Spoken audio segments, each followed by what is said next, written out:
Uy,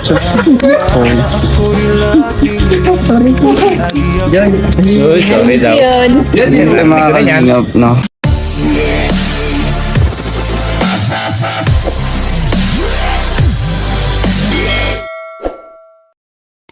So ayun, what's up guys? Welcome back po muli sa aking YouTube channel. Panibagong araw at panibagong vlog. Panibagong reaction video naman po tayo sa araw na ito. For today's reaction video po guys, atin pong pag-usapan yung napakagandang mensahe po ni Rowel Malalag doon sa kanyang vlog. May pamagat po na nagkatampuhan nga ba So mayroon po tayong aral na nakuha or napulot doon sa vlog na iyon, kaya yan po ang ating bibigyan ngayon ng reaction. Yung lang, misunderstanding, hindi namin pagkakaintindihan, pero alam ko na maliit lang na problema yun. Ayun, at bago po tayo magpatuloy, ayan, baka meron pa po diyang hindi naka-subscribe sa inyong lingkod kay Colwin. Paki-subscribe na po at paki-hit ng notification bell para updated po tayo sa mga susunod ko pang mga videos. At siyempre, kila Kuya Bal Santos Matubang, Kalinga Prab at In The Vlogs, ayan, at sa mga Kalinga partner, Rowel Malalag, ayan, supportan din po natin. And Rachel Morales Vlog, ayan po, mga produkto po yan ng Team Kalingap. So, ito na po guys, ang ating reaction sa araw na ito. At ang atin pong mga video clips ay atin pong kinuha sa vlog ni Rowel Malalag. Meron po akong nakuha doon may nakuha po ako doon na aral na gusto ko rin pong i-share sa inyo.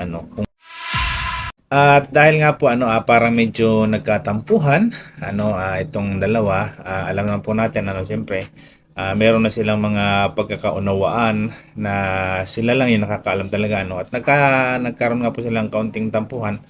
Kaya naman nagkaroon ng parang pa-surprise dito kay Rachel. Ito po, panoorin natin. Ay, grabe! Ang aesthetic tingnan. So, ayan po ang preparation doon sa parang pa-surprise pa-surprise para kay Rachel.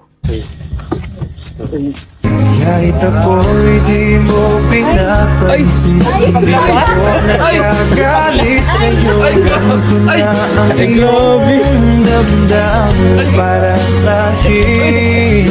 Na-miss natin yung sounds na yan, po. Pagkapiling ka, honey, my love, so sweet. Kahit sino ka pa, basta't mahal kita. Lagi na lang ako nunod sa'yo. Mahal kita, yan.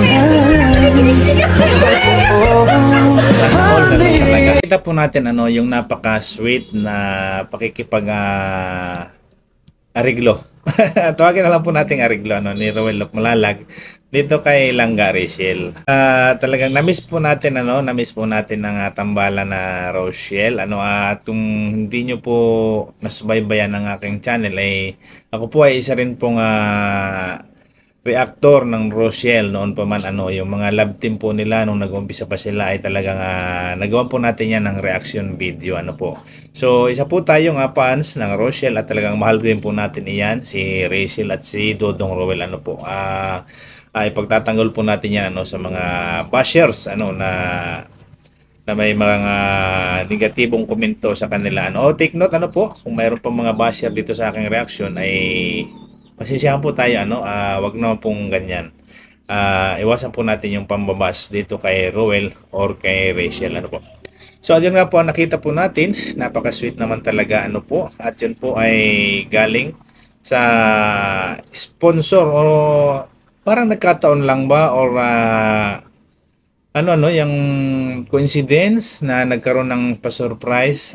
Bali yun po ay yung pagbati na yun ng fans ni Rachel ng Rochelle ay doon sa 200,000 subscribers. So congratulations nga po pala sa naabot ni Rachel Morales Vlog na 200,000 subscribers. Congratulations kay Rachel.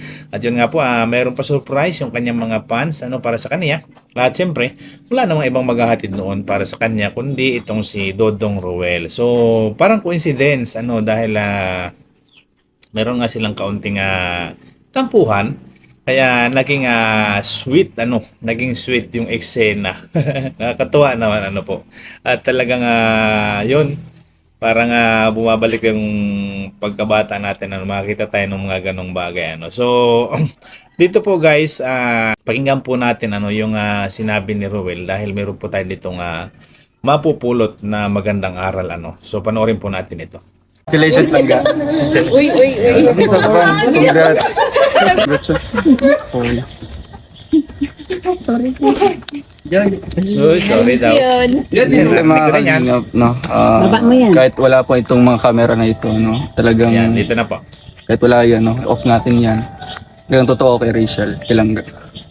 Yung lang, misunderstanding. Hindi namin pagkakaintindihan. Pero alam ko na maliit lang na problema yun. Gabi, is accepted namin kagabi na meron kaming hindi pagkakaunawaan. So, kinaumagahan, nagsisi ako kasi nga hindi namin na-resolve from that night, no. Natulog na lang kami na may ganun kaming bigat sa puso. Oo. Kaya nagsisi ako kinabukasan. Kaya yun ang gusto kong gawin ulit, no, kung may mga ganung bagay man, wag nang paabuti ng umaga, no. Kung konting problema yan, sana kaming dalawa yung gagawa ng way. Yun po yung aral na sinasabi ko na makukuha natin dito sa vlog na ito ni Ruel Malalag po. Napakagandang aral po noon talagang pwede po nating i-apply sa ating mga sarili mostly siguro kukunti lang nakakaalam ng bagay na iyon yun po yung yung tinutukoy ni Ruel na kung meron mga pagkakaalitan or hindi pagkakaunawaan sa isang couple kagaya nila or sa ibang tao generally ilagay na natin pagpalagay na natin generally sa mga mag-asawa, mga magsing-irog, sa mga mag-ina, sa magpamilya yan lahat maganda po yung aral natin doon na makukuha dahil ayon kay Ruel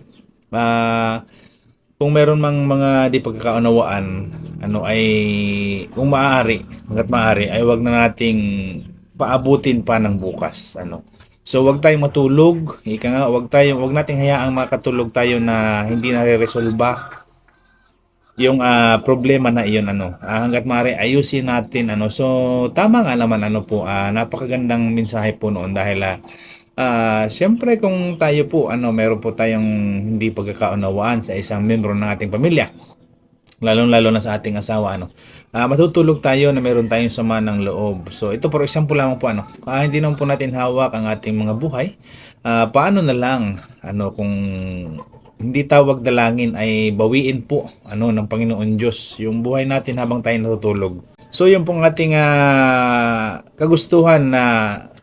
kagustuhan na maayos o magkaayos kayo nung minamahal mo sa buhay ay hindi na po natin masasabi Hindi na po natin magagawa, hindi na po natin may sakutuparan dahil nga po binawi na po ng Panginoon Diyos yung ating hiram na buhay. So yun po ang mensahe dun hangga't maaari, kung meron kayong hindi pagkakaunawaan sa inyong pamilya sa loob ng inyong tahanan or sa inyong mga minamahal sa buhay, wag po nating ipagpabukas.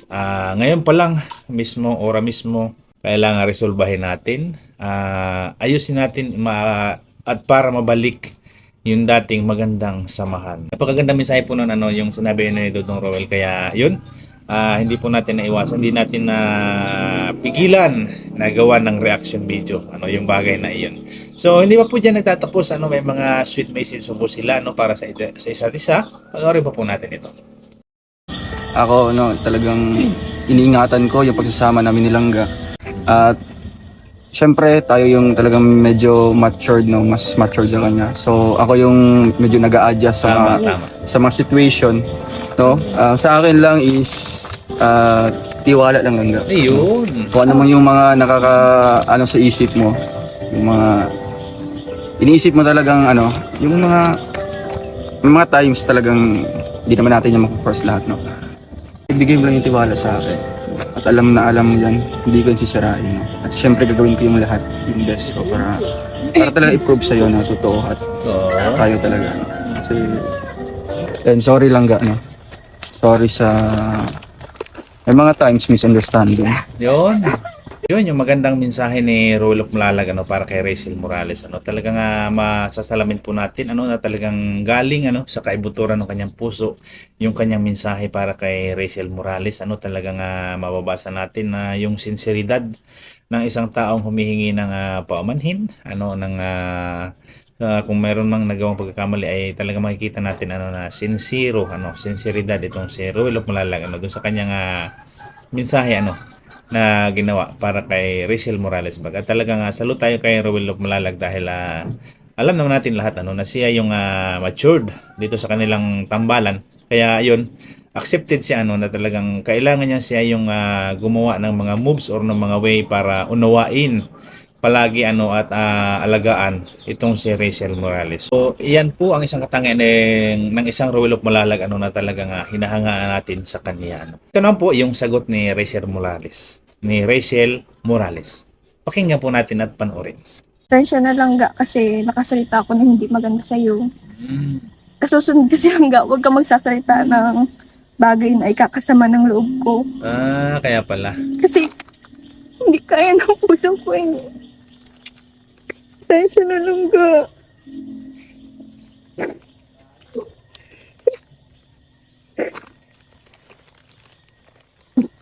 May tiwala naman ako.